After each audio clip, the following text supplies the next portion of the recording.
Alam nyo ba na Davao City ay kinilala bilang ikalawang pinakaligtas na lungsod sa buong Pilipinas? Davao City, ang tahanan ng dating Pangulong Rodrigo Duterte, ay matagal nang kilala sa mahigpit na pagpapatupad ng batas at disiplina. Sa ilalim ng kanyang pamumuno bilang mayor, naging mahigpit ang kampanya laban sa krimen at droga. Ipinatupad ang curfew, smoking ban, at iba pang ordinansa na nagbigay ng mas ligtas na kapaligiran para sa mga residente.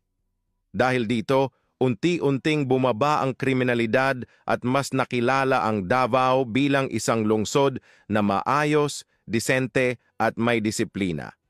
Ngayon, kinikilala ito bilang ikalawang pinakaligtas na syudad sa bansa, isang patunay na ang matatag na pamumuno at disiplina ay kayang magdala ng pagbabago.